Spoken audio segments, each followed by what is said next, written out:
Andrew, and today I'll be reacting to the final playoff rankings. Sorry I couldn't do the first one because I was very busy with our things. So that's it. Let's hope Alabama can get into the college ball playoff with 3 losses.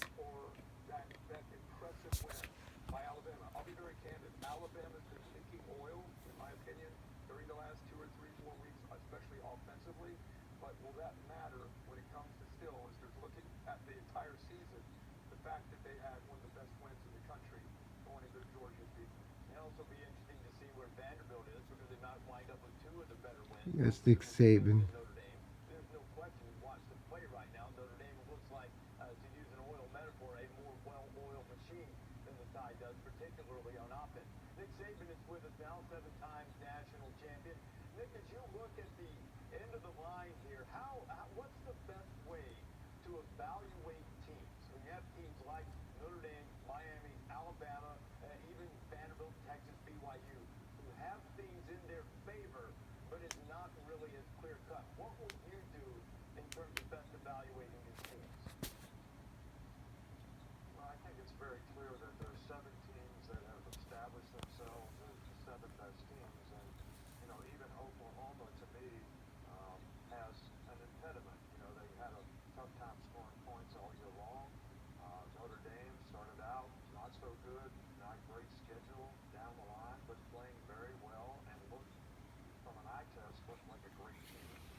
AI would be helpful.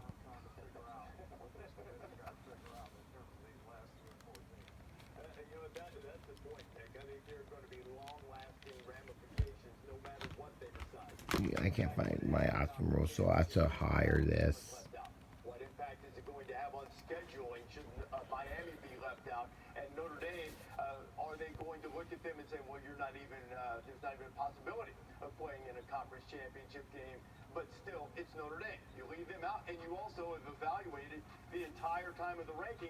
I think James Madison is going to be in after Duke beating Virginia. Oh my! I hope this is good. If Alabama's not in, it's okay. They'll try game and maybe next year they try.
That's the story here in South Bend. Let's go to Chris Budden, who is standing by with the Hurricanes. Hi, Jen. Here in Miami, there is optimism and confidence based on what happened yesterday and Miami's resume. But there's also frustration. In talking with Mario Cristobal earlier this morning, understanding why are we even having this debate when you look at all of the metrics of strength of record, same schedule, the identical metrics, the common opponents, and of course the head-to-head, which is really what matters against Notre Dame. And if you look, since this format started, there's been 13 instances of head-to-head that were played in the regular season with the same record heading into championship weekend. And every single one of those, except for one, the team that won the regular season matchup was ranked higher. That one instance is this same instance of Miami and Notre Dame. While there is uncertainty here in Miami, there is elsewhere in the ACC as well, and that's where we find Molly McGrath in Durham. Yeah, that's right, Crystal. The Blue Devils had the day off today to rest after a late-night overtime thriller in the ACC title game. But head coach Manny Diaz told his players to stay by their phones today just in case. So you're saying there's a chance. Diaz is watching the selection show at home with his family, but argued that Duke should be in over JMU because of their strength of schedule and JMU's lack of a Power 4 win. Whereas the Blue Devils just beat a top 20 team that had 1 foot in the playoffs. So I'm interested, Dana, how confident are they over there at James Madison? Well, Molly, how dare Reese to pit us against each other, but there's certainly some extra emotion from Coach Bob Chesney, who made it official yesterday that he will be the new head coach at UCLA. He did confirm if James Madison hears their name called this afternoon, he will coach this team through the playoff berth. And while no official watch party was held Saturday night ahead of the ACC championship game, star running back Wayne Knight did storm the quad on campus after Duke was announced as the ACC champion. And in this morning, Bob Chesney stating his case, Reese saying we're the best group of 5 school, and it's not even close. Dana, figuratively speaking, on that pitting you against one another, just teams. Figuratively speaking, that one-man stormed the quad. well, he stormed the end zone. Anyone can do it, even He's a really good back. All right, let's look at this. These are the selection principles for the College Football Playoff Committee. Strength of schedule, head-to-head. Mario Cristobal's been pointing to that one. Comparative outcomes against common opponents. Miami's pointed to that against Alabama, too, comparing the Florida State games. And unavailability of key players and coaches may have affected past performance or postseason performance. An interesting note there, because of the calendar. Whoever winds up in the field, you're going to have at least half of the teams who will be without either their head coach or their head coach is moving on, or an offensive defensive coordinator or assistant head coach, associate head coach is moving on. Over half the field. In all likelihood, no matter how it comes out. In some cases, Let's see what the bracket's going to come. both coordinators are going to be on the move. Still coaching now, I get that, but you know, when you should be the most united is when you are the most distracted. Never distracted is Heather Dinich, who covers the college football playoff for us. So Heather, and I'm not trying to absolve the committee. This is the business they've chosen. They've signed up for this. This is going to be a very controversial decision, no matter what they decide. What's it been like in the committee room? It's been tense. Look, they met until 2:30 in the morning local time with most of their focus, debate, and discussion focusing on those 3 teams, Alabama, Notre Dame, and Miami. But it is important to remember the context of this season, how they've talked about them. While everyone outside the room is focusing on the head-to-head between Notre Dame and Miami, in the room this season, they've been focused on Alabama and Notre Dame.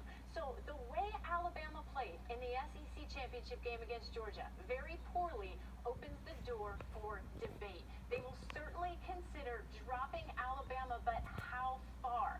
Miami needs them to drop to number 11. If that happens, Miami and Notre Dame are in, no matter what you think about the head-to-head. But they will also consider the fact that Alabama has the best strength of record, the best strength of schedule, and the best win of those 3 teams going on the road, beating Georgia, which is now the SEC champs. So they are considering all of those factors, but it also wouldn't surprise me because of the Alabama-Notre Dame angle if they flip those 2 again. Heather, we will keep an eye on it. In fact, fact, we're going to have answers shortly. I'm told that the rankings have come our way, and we will fill out the brackets. That means for a moment that Zach, our graphics operator, is the most powerful man in college football because they have to give it to Zach in order to type it up. I like it. Let me know. See if I can text Zach. Yes, Zach, what you got? No. We'll see it when you do. Rankings unveiled after this. I'll be right back after the rankings start revealing. AT&T. Connecting changes everything. All right, now I'm back. All right, now I'm back here again, and now I'm going to see.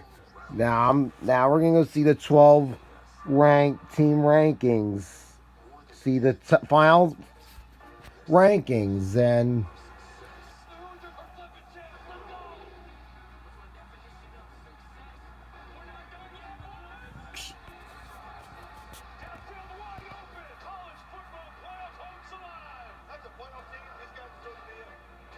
This is where the line will end and the final test begins. For sole possession of the number one.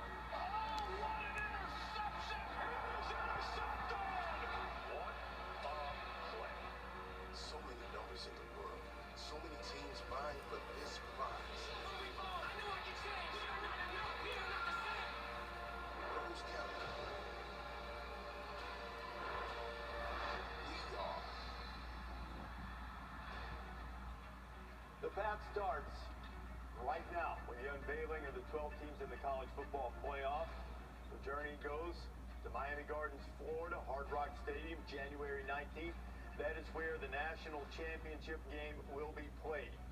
12 teams in the field, the 5 highest ranked conference champions, no matter which conference they come from, and then the next 7 highest ranked teams after that will make up the 12 teams. So Zach, our graphics operator, has let's see who's gonna go in. Let's start with the number 1 team in the final college football playoff rankings. It is the Big Ten champion, Indiana Hoosiers.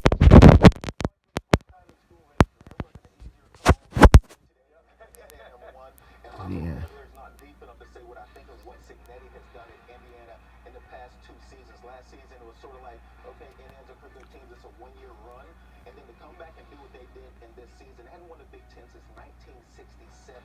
This football team is legitimate. I didn't understand how good they were on the defensive side and what they did in that game against Ohio State. This is their first outright championship since 1945, just this year. Or the lens aren't good enough. Now they go into this playoff number 1, the Cignetti turnaround. With all due respect to Bill Snyder, Kansas State, the greatest turnaround in college football history. Ohio State and Indiana just so the last 2 national champions have been from the Big Ten, and 1, 2 will again be from B1G. I think Ohio State, a little bit of question, would it be So let's see who's gonna come in. at 2? Either way, I don't think you can really go wrong. Ohio State's looked dominant all season long. They did not play well offensively last night. They struggled in protection. Julian Sayin missed some throws, and they missed a chip shot field goal that would have potentially pushed that game into overtime. And the committee has looked in the past at, hey, good loss, close loss, we're not going to crush you for it. They don't in the case for the Buckeyes as well, and I think it's probably makes a lot of sense to have them at 2. Now, we've talked about this quite a bit. Remember, this is different from last year, the first year of the 12-team field, when you had the 4 highest-ranked conference champions getting the bye. Now it's just 1 through 4, no matter what conference you're from. So you have 2 Big Ten teams at the top of the bracket. At number 3, we presume will be SEC champion Georgia, and it is. The Bulldogs avenged. I prefer doing Georgia. Impressive performance in Atlanta yesterday. Without a doubt, and we came into this thing, I was talking about identity. And when it comes to identity, no one knows who they are more than the Georgia Bulldogs. They are a physical team, and they'll take you to the phone booth. And if you can't deal with them in the phone booth, you got no shot of beating them. Controlling the line of scrimmage. They held Alabama to -3 yards rushing. Hello, and you talk about Gunnar Stockton, his ability to improve throughout the season, and the defense was young early on. Let me go on my ESPN app. I don't think anybody wants to see this version of the Bulldogs. And somebody's going to, but you'll have to win a game to get there. Remember, last year Georgia got a bye. Didn't work out well for them. Notre Dame beat them in the Sugar Bowl. They'll try together a better run this time around. Number 4 in the final bye, meaning not getting a home game. And this is the only bad thing about Big 12 champion Texas Tech. Man, Lubbock would have been electric for a home game on campus. But the Red Raiders, Big 12 champion, their first conference championship since 1954. And the Red Raiders are seeded 4th, and there they are in Lubbock celebrating what Joey McGuire and company have done. Yeah, and what they were able to do is beat BYU again. They forced 3 turnovers, beating them the first time in the regular season. Came back and did one better, forced 4. Can we make 2 brackets? Outstanding. That is a football team. We talk about their offense. Their defense is about as good as we've seen in the country. With Texas Tech, and you know what? I believe with that defense, they can make a run. I'm not going to be shocked. Especially their national champion. That's fun. Hunter, defense, and Jacob Rodriguez, best linebacker in the country. All right. Trophy finalist, if not winner. Now, team that has a home game, seeded number 5. The Oregon Ducks. So 3 of the top 5 teams in the country are from the Big Ten. Dan Lanning's team will open in Eugene. And I just love when he comes to Oregon, they know who they are. Dante Morton is playing outstanding. Kenyon Sadiq, the best tight end in America. The physicality they exude, another team that understands what their identity are. And haven't always played up to their bar throughout the season, but they're starting to click on all cylinders. And it's going to be a tough ask. Whoever has to go to Eugene and deal with the Ducks at Alton. And I think this upcoming number is the first one where there could be some drama at 6, because you look at it, all assuming that 11 and 12 are going to be G5 teams that won their conference.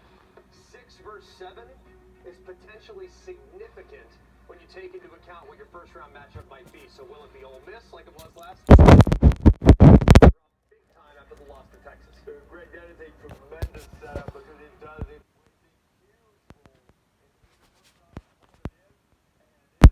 Ole Miss, Pete Golding's team now seeded 6th. They'll play at home against the 11 seed once we get that, which will be one of the last 2 highest-ranked conference champions. And Oxford is going to be buzzing down there. Good for Pete Golding. He's now the permanent head coach. Lane Kiffin, the coach of LSU, allowed the OC, Charlie White Jr., to come back and call the plays. So now they have a staff together, and they're ready to make a run. Trinidad Chambliss, Kawan Lacey, this defense, they feel really good about what they have now in Oxford, Mississippi. So Ole Miss will have a home game, the biggest game in the history of Ole Miss football. Roll will be buzzing. It will be. Yeah. They will win the party, and they'll try to win the game. Another home game, seeded 7th. Gig'em, Mike Elko's team lost its regular season finale at Texas, kept them out of the SEC championship game. Good consolation prize. Home game with the winner getting Ohio State. And I got to be honest, if I'm A&M, I have a bit of a gripe, frankly, because A&M, you look at their strength of schedule play, they're sitting there at 16. They're sitting 1 spot behind Ole Miss, whose strength of schedule resides at 41. You can say, well, the best win for Ole Miss, Oklahoma. Well, they went to Notre Dame and knocked off the Irish, who might be a top 10 team in the college football playoff team as well. So the first disagreement I have so far, but still, A&M, excellent football team. It'll be a difficult matchup for everybody. And then the final team to get a home game in this year's college football playoff, Oklahoma. Now, the Sooners have struggled mightily on offense. Their defense is tough. And we had 3 SEC home games. And you mentioned the offense. I don't know that I've seen a team in the past few weeks that have defensively made plays when they need to, whether it's a blocked field goal, whether it's a pick 6. When their offense has been struggling, the defense has stepped up and made plays, created opportunities to make it easier on their offense. If they can play that way, they have a chance to make a run, but their offense has to get better. Okay, these are the teams that have the home games, and while I agree with Greg, there's a lot that you could dispute about Ole Miss and Texas A&M in the order there. This was a relatively easy mark. Okay, now, because of what we mentioned again,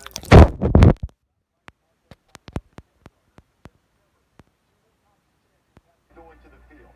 They are highly unlikely to be ranked in the top 12, so they're going to displace 2 teams in the rankings. So that means there are only 2 spots left.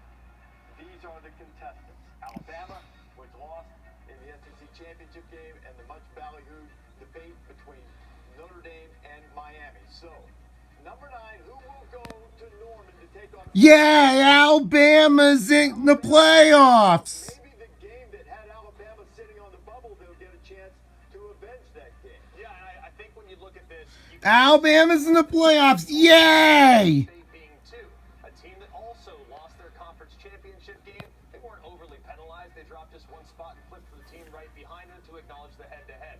I think they Hope they bet Bama better beat. Alabama based on a 12-game sample size, and that's the way it should be evaluated. When you take into account the teams they were being evaluated against had just 12 data points to evaluate. So Alabama need to get back on track offensively, need desperately to get healthy. But they have an opportunity, like you said, Breeze, to avenge that regular season loss. But you know, I will say this.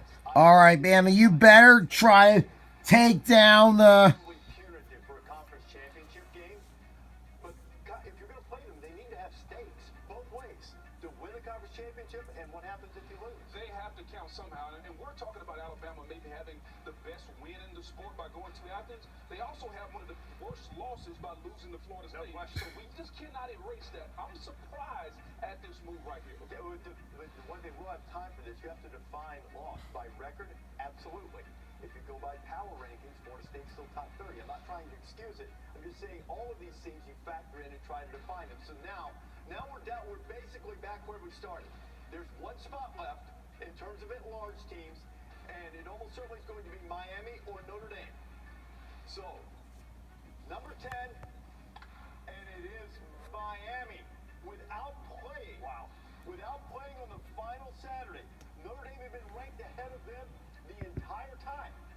And now they flipped them, Joey. Yeah, this is very strange to me. And again, Reese, you mentioned earlier that they hadn't compared these two teams. Well, why not? They should have absolutely compared these two teams. Alabama's in the playoffs. Yay! These two teams that did not play, they should have done it on Tuesday. Now, this Miami team, the way they're playing the last few games, they are a very good football team. They have a chance to win just like any other team. But it is strange to me that you have two teams that were sitting on the couch yesterday that somehow flipped in their rankings. I would say, just say, and I'll let you make your point, Booger. There's not a lot of difference in terms of the entire body of work if you're looking at the analytics. Notre Dame's a little bit higher in FBI, which is a forward-looking. Who's going to be number 12? Everywhere else. So here's the thing to your point.